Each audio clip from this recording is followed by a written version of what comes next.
Hello everyone, my name is Bobby Lingold and I am an Associate of Science degree candidate here at St. Johns River State College. I'm majoring in Criminal Justice Technology.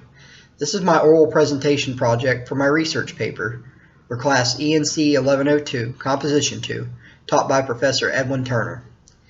The topic of my research paper is, would gun control be a viable means to reduce the violent crime rate in the United States?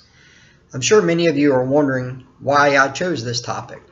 Well, first of all, I'm a Second Amendment supporter who believes in the original intent doctrine of constitutional interpretation.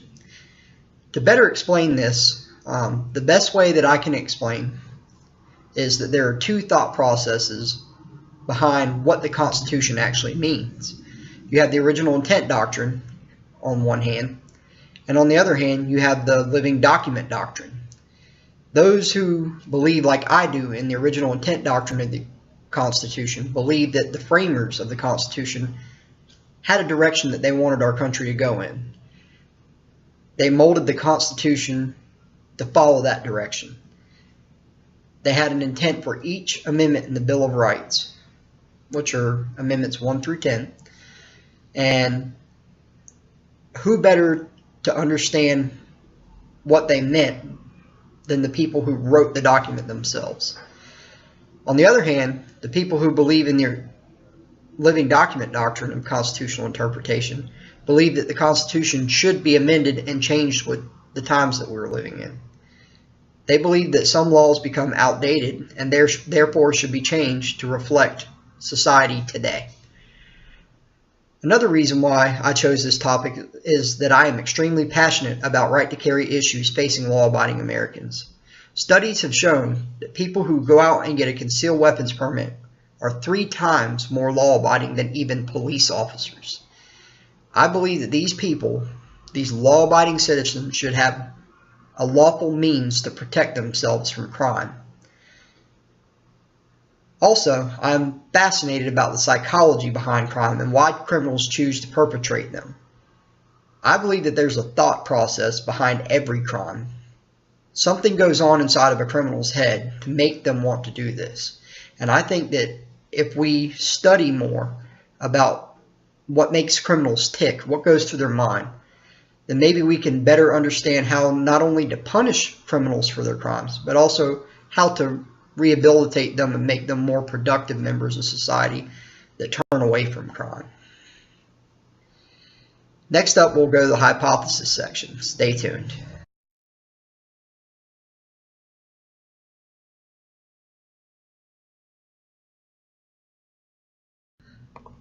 My hypothesis for my research paper is that I believe that gun control is not an effective means of preventing violent crime for 4 reasons. The first reason is gun control can conflict with constitutional rights protected by the Second Amendment to the U.S. Constitution. As the supreme law of the land, constitutional law supersedes any code, statute, or ordinance passed by federal, state, or local governments. The second reason I believe that gun control is not an effective means of preventing violent crime is because it's un-American. Guns have been an integral part of American culture since we declared independence from Great Britain. Aside from the ability to hunt for food and protect oneself and one's family, the framers of the Constitution desired a means for the populace to protect the Republic in the event that the federal government became tyrannical and oppressive. The third reason is public opinion has become favorable on the ability to defend oneself against violent crime, rather than relying on the police or the government to carry out this task. A majority of Americans view gun rights more positively than gun control. The U.S. Supreme Court has also said that police have no lawful duty to protect and provide for the citizenry's personal protection. The function of the American police is to investigate crimes after they have occurred and bring forward those suspected of committing crimes to be tried in a court of law and punished for these crimes if convicted. And the last reason is studies have shown that states and municipalities with tougher gun control measures have experienced higher rates of violent crime compared to those with less restrictive measures.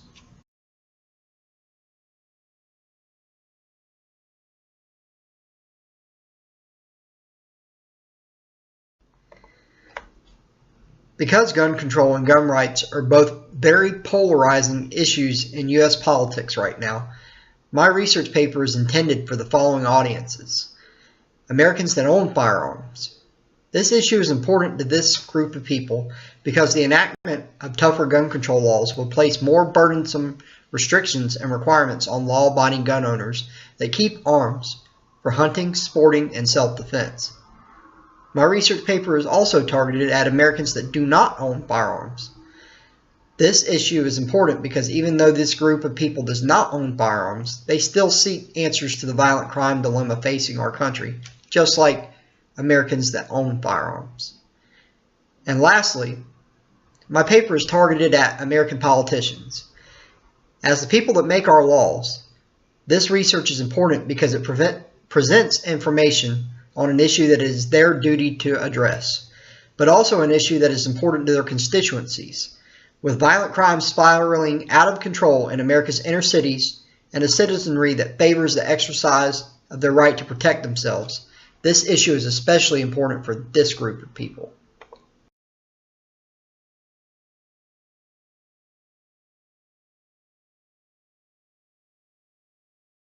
The goal of my research is to try to persuade opponents of gun control and right to carry laws to think objectively about the issue instead of blindly accepting the propaganda and negative stigma about guns promulgated by the mainstream media and anti-gun politicians.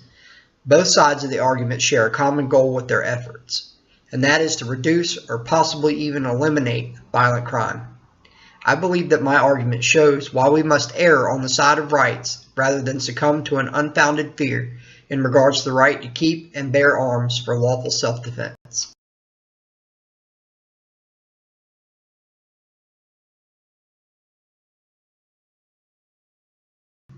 The first source that supports my hypothesis based on the constitutionality of gun control is the 2008 Supreme Court case, District of Columbia versus Dick Anthony Heller. In this case, Justice Antonin Scalia, who I believe is one of the most brilliant minds to ever practice American jurisprudence, said, and I quote, "Undoubtedly, some think that the Second Amendment is outmoded in a society where our standing army is the pride of our nation, where well-trained police forces provide personal security, and where gun violence is a serious problem. That is perhaps debatable, but what is not debatable is that it is not the role of this court to pronounce the Second Amendment extinct." This case was the beginning of the end for gun control in the United States. Up until this case, cities such as the District of Columbia, who this case was against, and also the city of Chicago, Illinois, had bans on the ownership of firearms within the city limits.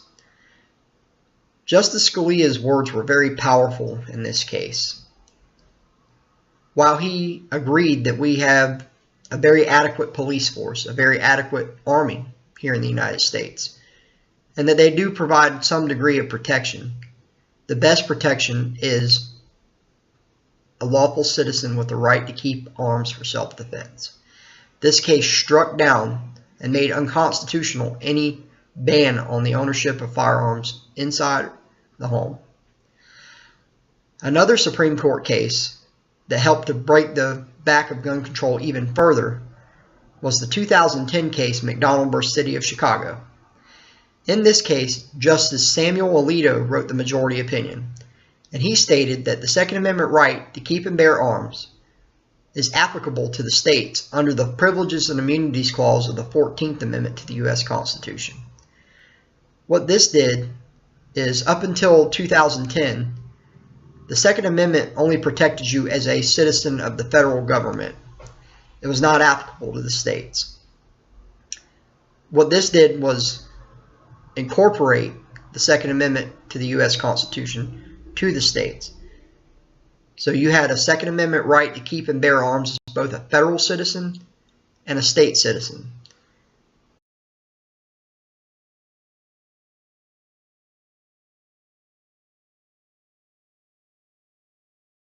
The source that supports my hypothesis on why gun control works in other countries but doesn't seem to here in the United States is an article titled "The Samurai, the Mountie, and the Cowboy: Should America Adopt the Gun Controls of Other Democracies?"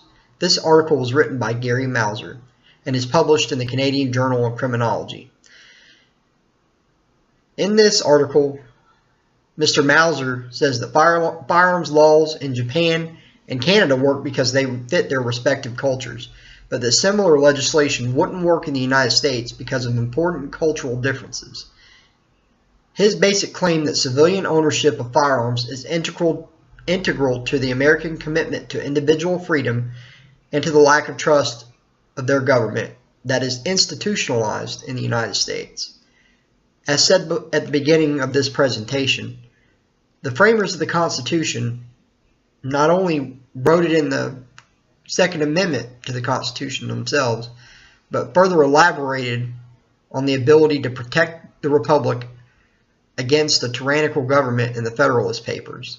Articles such as those written by Thomas Jefferson wanted a means for the country to keep its government, the citizenry of the country to keep its government in check.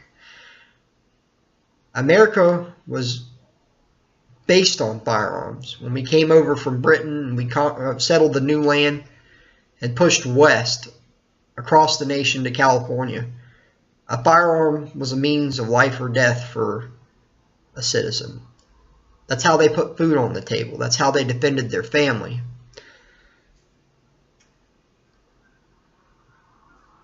There's no other instrument that an American citizen is used more than a firearm in the United States to provide for their own lives here.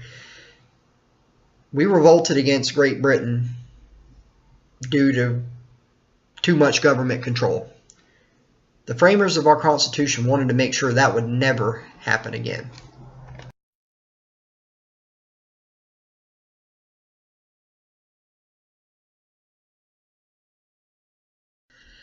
The first source that supports my hypothesis based on the public opinion on gun control versus gun rights is an article titled "Media Influence on Attitudes Towards Guns and Gun Control" written by Kenneth Dowler and published in the American Journal of Criminal Justice.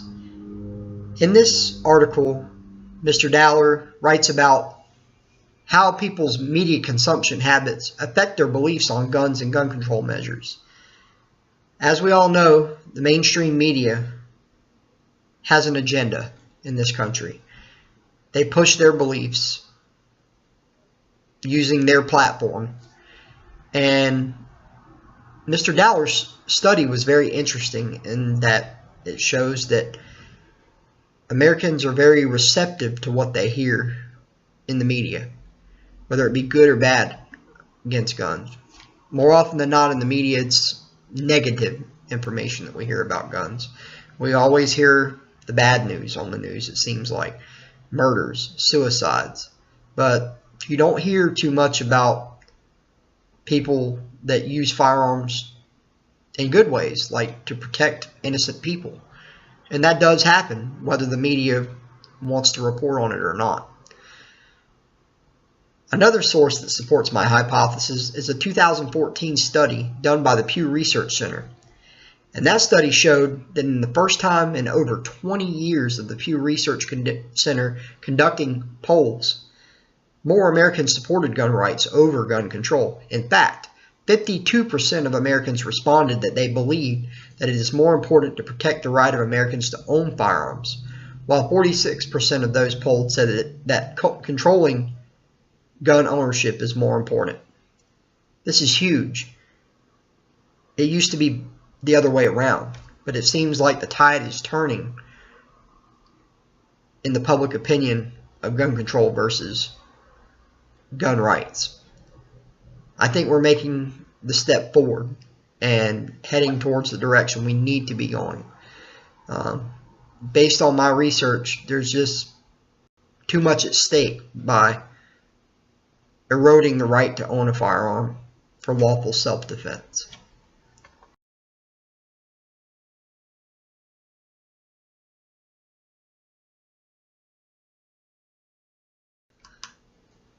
Now we've reached the meat and potatoes of our research into this topic.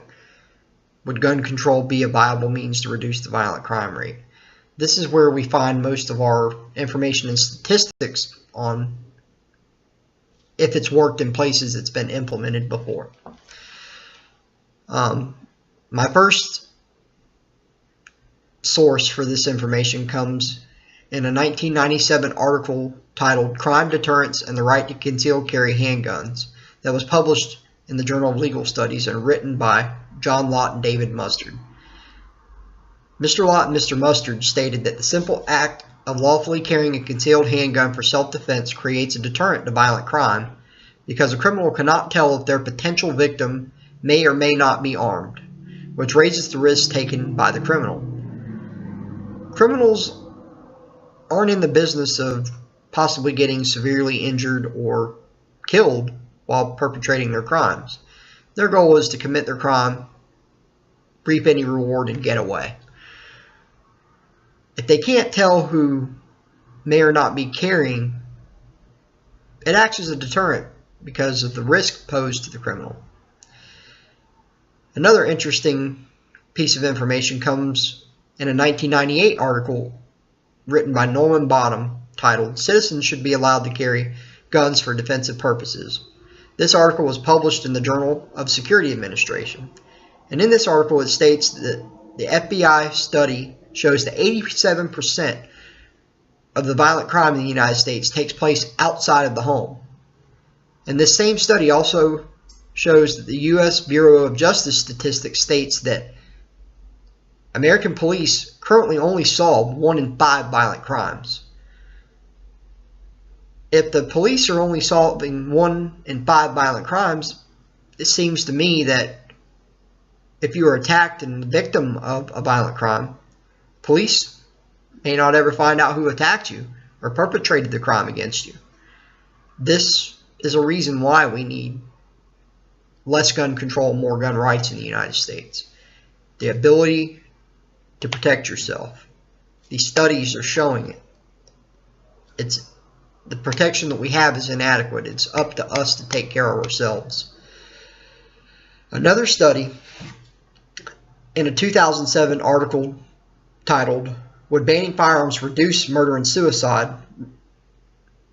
that was published in the Harvard Journal of Law and Public Policy and written by Gary Mauser states that the ban on carrying concealed weapons for protection, violent crime rates were highest in states that flatly ban concealed carrying of handguns.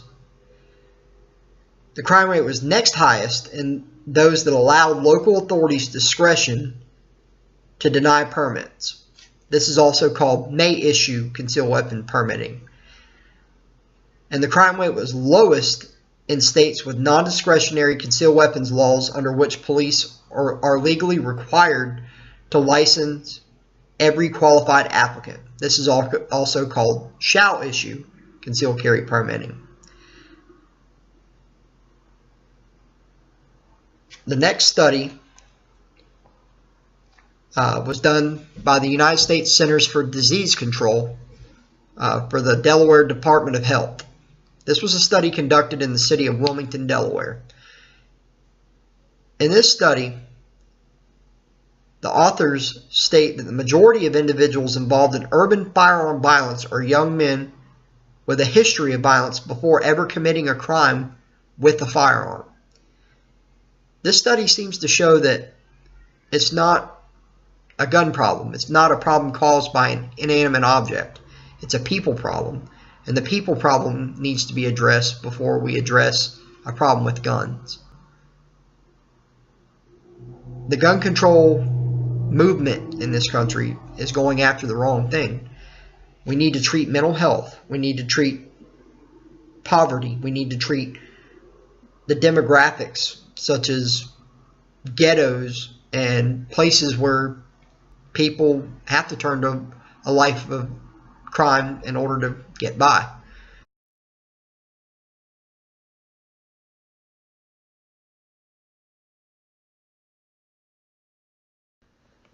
So in this presentation today, we've seen that it does not seem that gun control is a viable solution to preventing violent crime in the United States.